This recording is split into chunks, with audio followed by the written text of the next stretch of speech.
Good evening, everyone. This is RJ. Again, coming live in effect. Another round table with the Walker round table. Y'all want to go around and introduce yourselves again to let the people know who you are. Number I one, guess I'll. hey, Jeff Walker Sr. All right. Who's next? Jeffrey Jr., Bobby. All right. Who's next? And saving the best for last, the youngest, Justin Walker. At your Oh, service, partner. pardon me. The saving the best for last with the Oh, clean shave, smooth baby bear. So tell me, smooth baby bear. Oh, what's the topic for tonight? All right, so the topic for tonight is me versus my younger self. What habits, beliefs, or relationships had to die for you to grow? So, what are some things from your past that had to be let go in order for you to develop into the man that you are today? I want to go first on this. Or did you want to go first, Daddy? You look like you were about to talk. I'll give you the floor if you want. You can always. yeah, I'll go first on Okay, this. go ahead. I think something that had to die before I can develop into the person I am today. I played college basketball and I played at a high level. But my brother, your Uncle Kenny, told me one day when I was having some trouble, he said, "You're not going to play in the NBA. You're not going to play in the NBA. You're not good enough to play in the NBA." And all of us that have played some kind of a sports at any level always dream that you can play at the professional level at some time in your life. And so my senior year in college, um, I had to get the understanding that no, I was not going to play in the NBA. I'm a good college basketball player, but I'm not good enough to play in the NBA. And he said this: get that scholarship money, get that degree, come on home and get a good job. And so I had to let that dream kind of die off. And it took me maybe a couple years after college to realize that I could not do that, play at that level, and I had to do something to make a living. And so I had to let that go. I had to let that die in order to become the person I am today. And so I had to go into business. And so that's what I did. But I think every person has a dream of doing something. I think those that played sports always dream of that professional level, MLB, NFL, NBA, all that good stuff. And there's only a selected few that can do that. And I tell you, I play with a lot of good players, a lot of pros, and believe me, once you let that dream go, some of them get lost, but some of them find a future in something that they can do very well. So that's my story about it. I got one that kind of tails into that, but Ryan, is yours related or no? Kind of, in a All way. right, go ahead. You go first. I would say that, basketball was always my dream too, right? But I got into some trouble and into some trouble in high school with the coaches. I basically got blackballed off the team and wasn't allowed to play, even though I mean, quite frankly, just as good as those guys. But and it showed, in college. So I mean, I think Daddy gave me a reality check and basically kept saying, he kind of told me, he's like, most of these guys that you see that are like just the man, they're not going to go to the NBA. I mean, like looking at the guys who graduated around me, LeBron James, Kevin Durant, like those guys were NBA and are my age, right? 2 years younger and 2 years older, respectively. But I think in order, so I had that reality. I think the biggest thing that I had to let go that really shaped my future, though, especially now, is like romantic relationships. I always had this idea of graduating college, getting a good job, settling down, and having some kids and being married and the whole nine, right? And my path hasn't exactly been that.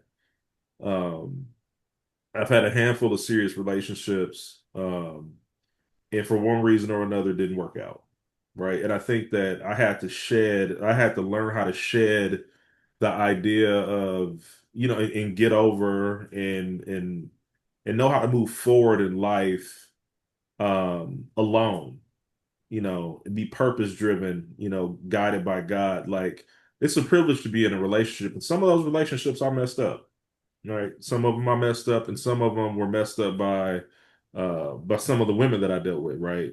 So it's a spectrum that's on. So I think understanding that you're not in a lot of cases, people feel, I think both men and women, but in our family, you validate it by having, getting a good woman, settling down, marrying her, having some kids, and kind of, having that model product of days past in a prior generation. That's not necessarily how things are in the modern era, right? I mean, and I learned that the hard way that, the dating pool is different, outlook on life is different, and what I had to do was I had to just shed all of these hopes and dreams of the white picket fence with the wife and all this other stuff and settle in and focus on my purpose.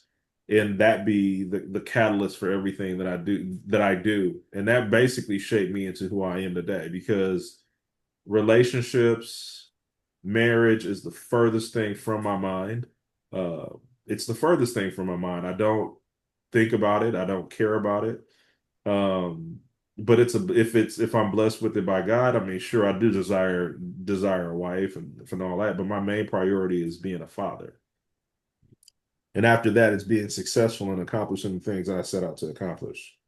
So I had to shed the idea of being connected to a woman specifically and having a relationship, whether, it's serious, fiance or marriage, and moving forward, being able to be independent, stand on my own 2 feet, and working in my purpose. So that was kind of the big thing. But what do you got, Bobby?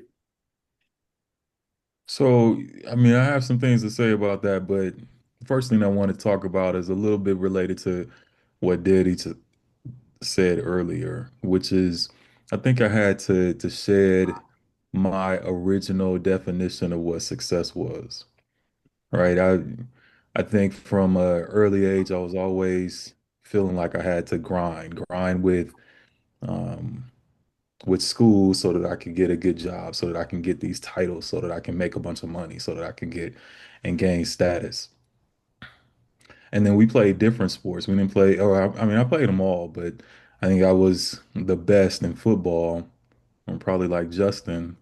And of course, I had those dreams of going to the league, but I got a couple of concussions, so I had to make a choice on whether or not I was going to keep on get hit in the head or do something different. I chose to do something different, but when I did, I had that mentality of, okay, let me go and grind at work so that I can try to get as many promotions as I can, so that I can make as much money as I can, so that I can gain what I thought was success and achievement. But I mean, all of that stuff comes at a cost.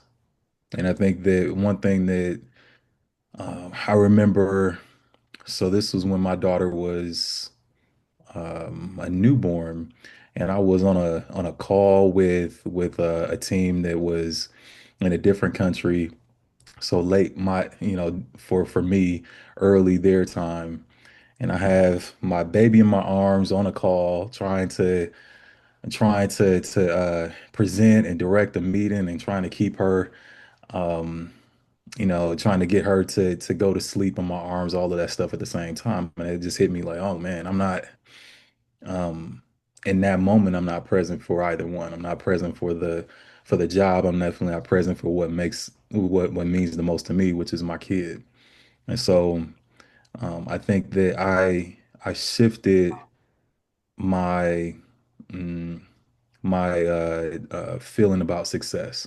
Right. Success for me is not having a bunch of money and a bunch of huge houses and stuff. Although all that stuff is great and everything, but it's not how I view success in my own life. Right. I think that more now as I get older, it's more of the experiences that I'm able to have.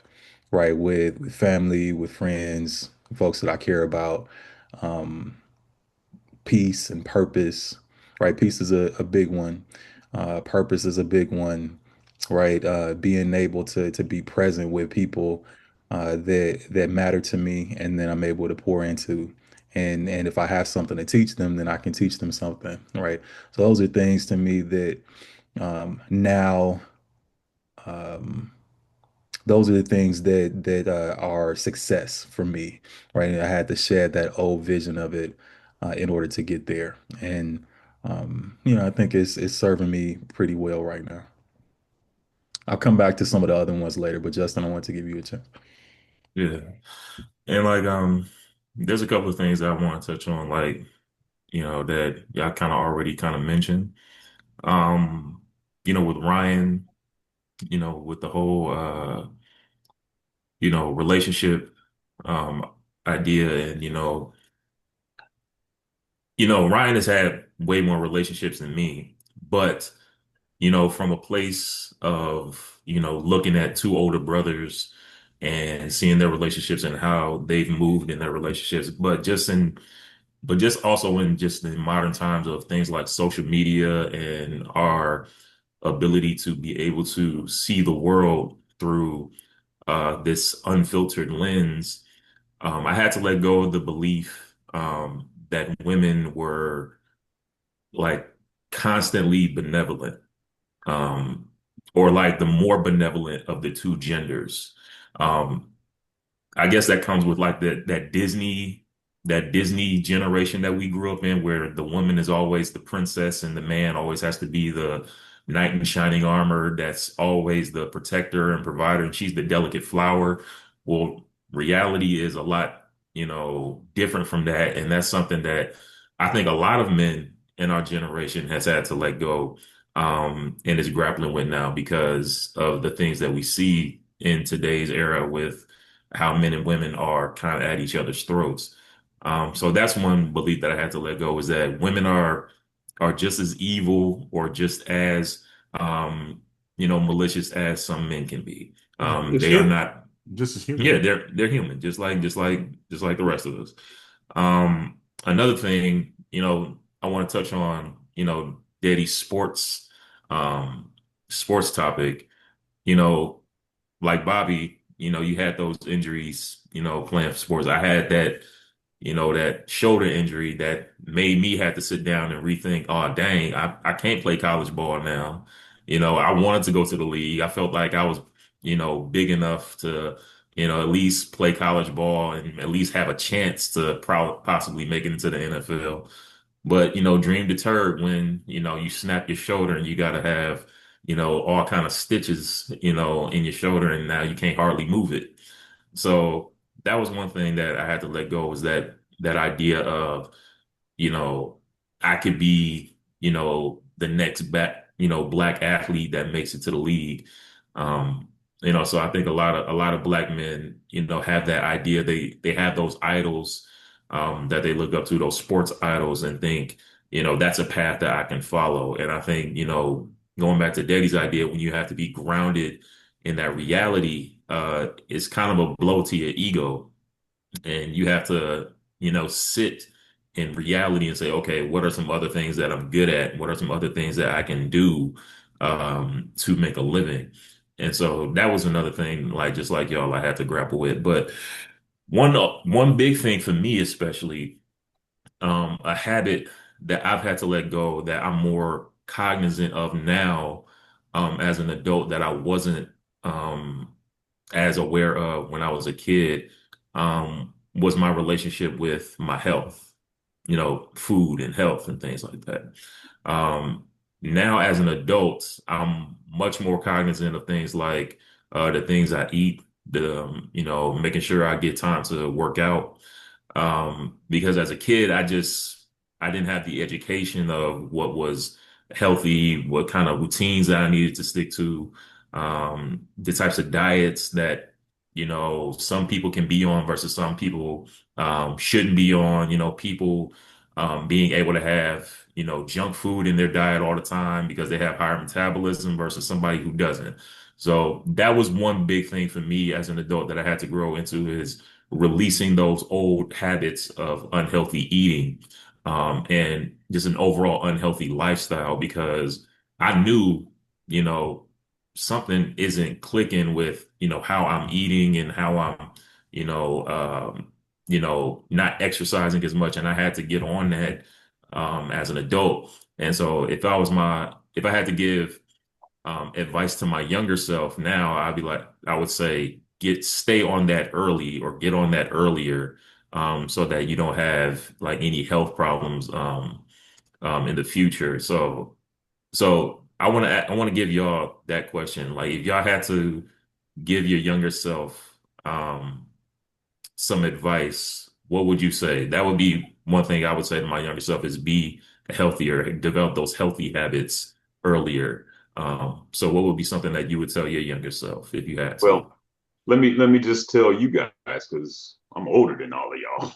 So one thing, and all of y'all touched on this, is that you make a lot of money, but your quality of life isn't necessarily correlates to the amount of money that you make.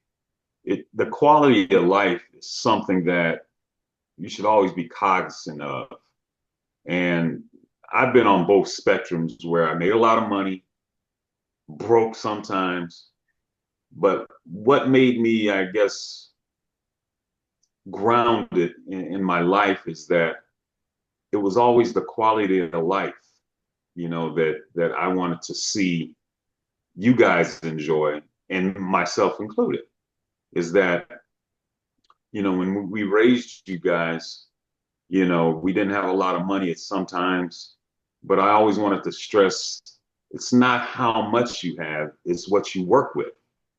It's what you have, and what you put into the house to make things comfortable. You can do that with a little money, or you can do that with a lot of money. Most of the time we had a little money, but it's the quality of life that you have to look at. And I think if I had to look back on something, I always wanted to have that comfortable lifestyle, peace in the home, watching you guys grow up with a quality of life that not necessarily correlates the amount of money that you had, but probably the way that we live, our lifestyle in the house. So yeah, that's my take on it. So I definitely agree. I mean, I've learned that, and I think internalized that more and more as I've gotten older. I think to answer Justin's question about the type of advice, one of the pieces of advice that I would give my younger self, and I try to give myself this advice now, um, as well, which is um, try not to carry guilt, right, from mistakes that you've made in the past. And it's okay to it's okay and it's important to forgive yourself, right? Can't let those biggest failures that you've had in the past end up shaping your future. You can't let it be the only thing, the only part of your identity.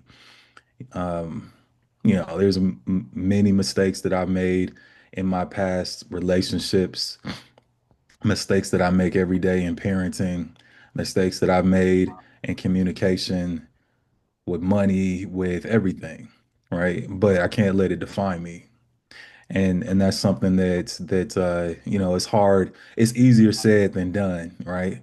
When you're in it, you make a mistake, you feel bad about it, all of that stuff, and that's stuff that those are things that you can, if you're not careful, can carry for many years and decades.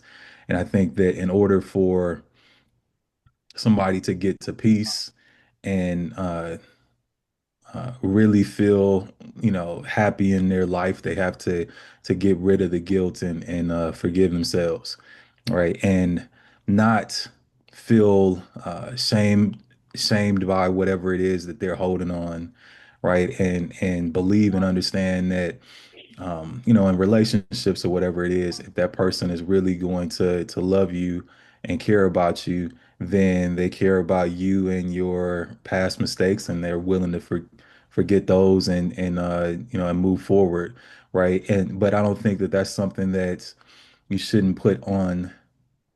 It's not fair to put that on the other person.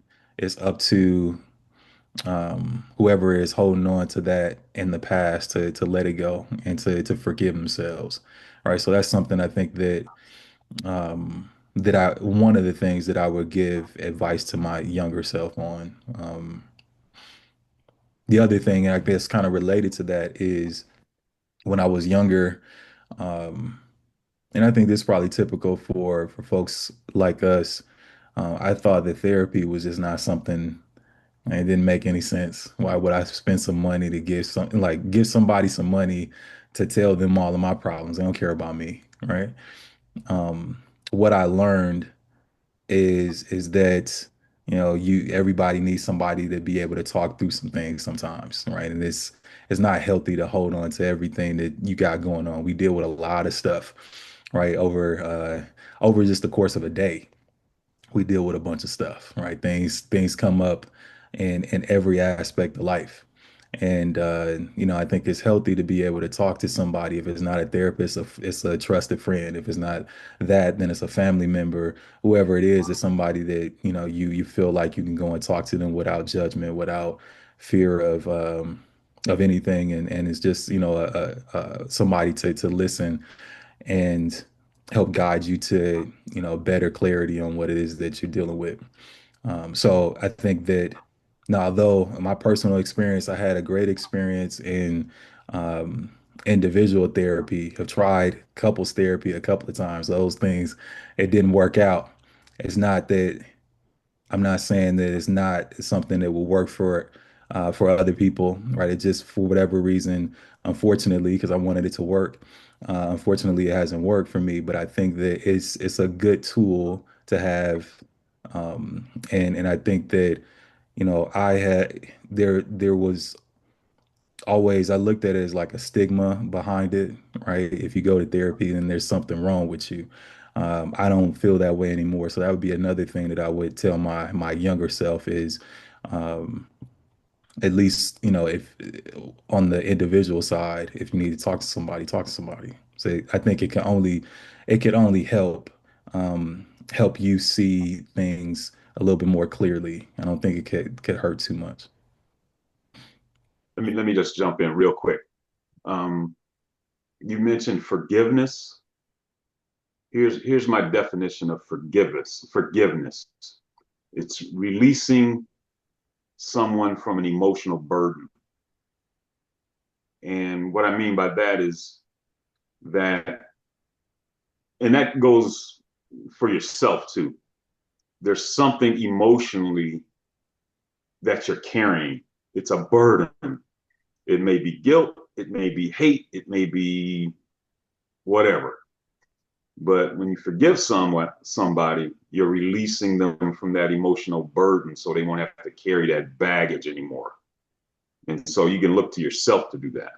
So I had one more point, but I forgot what it was. I'm going. Well, I'll jump in and say my piece because forgiveness is part of my testimony too. But I'll say this: if I were to tell my younger self, right, and I think back to myself in college, um, 20 years so years ago, I would say that and this is just, I mean, it's simple, but keeping your eyes on Christ, right, and all, and keeping your eyes on God, staying in the Word, and because the burden, as a man thinketh, is he, right? So if you gird up your spirit, that's the first, making sure that your spirit is established, and that the wisdom, the fear of the Lord gives you wisdom, right?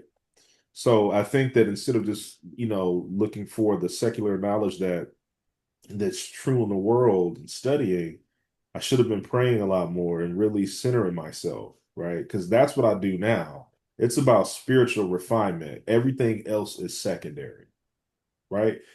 That spiritual refinement first, it keeps you grounded, it keeps you established, um, it keeps you thinking clear.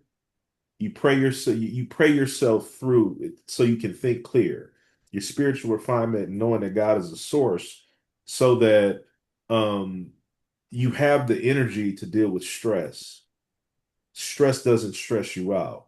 And then you also have the energy and the bandwidth to be able to forgive people that do you wrong, right? Because, that, for me, I think that we all have good hearts. We're all good men. We've all had people do things to us, whether it's betrayal, using, and not being accountable, and for me, I mean, I've literally hated some people, pure hatred. I carried it too. I'm like, I hate this person. I absolutely hate this person because they're terrible. They did me wrong. They don't want to be accountable for it. You know what? They deserve my hatred, but that does something to you. And I had to realize the hard way that, carrying that sort of hatred is carry. I mean, you're carrying poison and toxins. You're putting toxins in your body.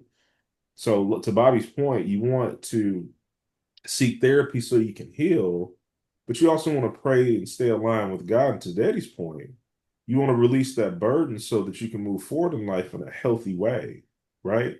So that you can do resets. You can do all those things like, you know, moving forward in your career, moving forward in relationships, being content where you are, right? You may not have reached whatever mountaintop, but you can be content and you can look around. And also, I think the other thing too is, as we go along in life, look around at where you're at because it's easy to look at where you want to go, but not look around at where you're at and look at the blessings that you have.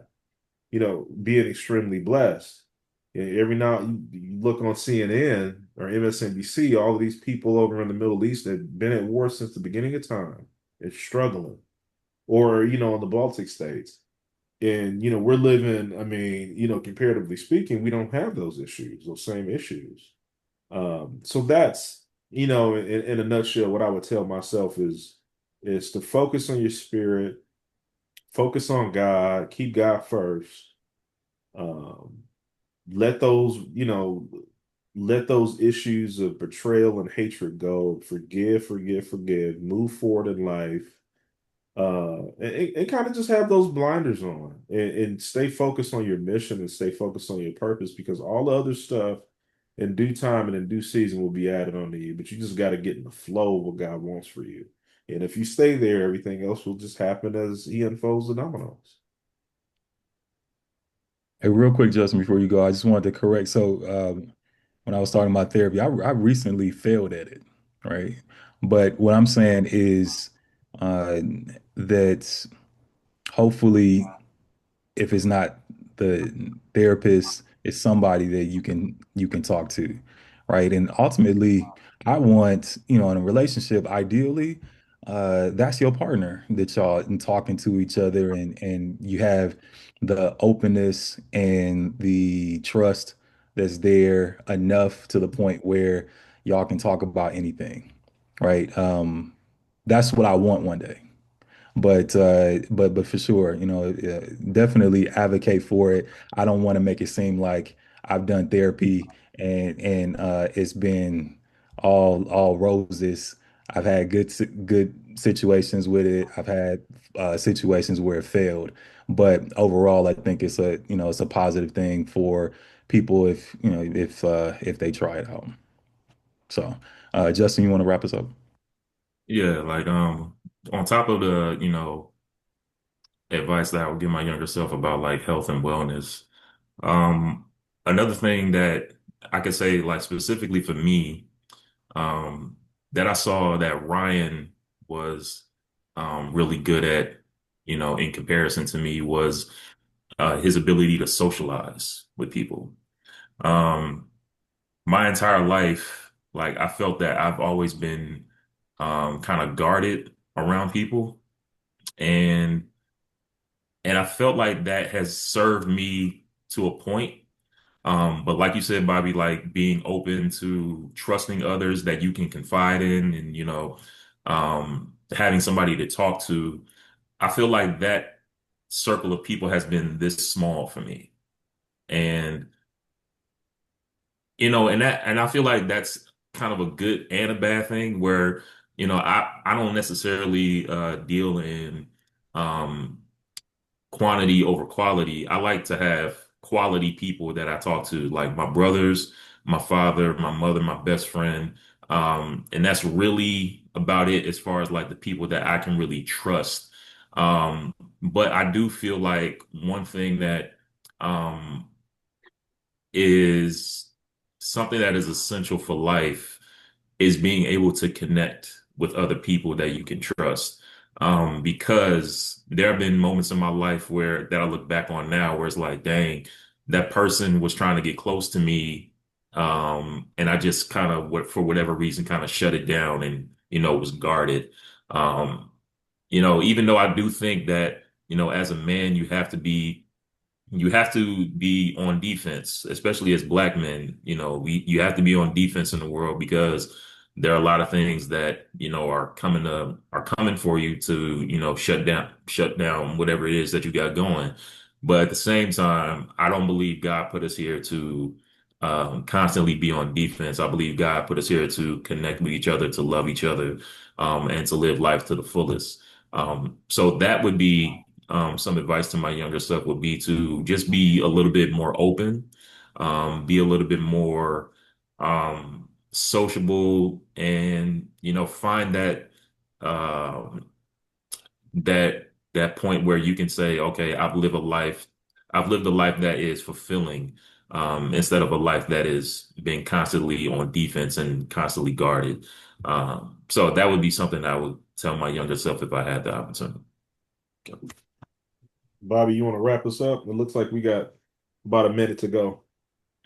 I think that that'd be something that I would tell myself too. And actually, I feel like I've done that, Justin, um, as I've gotten older. If I think about when I was younger, I did a lot of things, but I don't think that I didn't do it in a way where I felt as comfortable as I do now, right? Interacting with people, uh, going to as many places and having as many experiences as I possibly can. We don't know how long we got, right? So I think that's what I would tell my younger self is do as much as you can, have as many experiences as you can, because you don't want to look back and regret not doing something, right? So no, but I think that we probably need to wrap up. Appreciate you guys. And please like, subscribe. We got a bunch of them coming out, another a bunch of episodes coming out pretty soon. So until next time, All right. Good night, Peace. folks. All good night. right. We'll see you guys later. Right.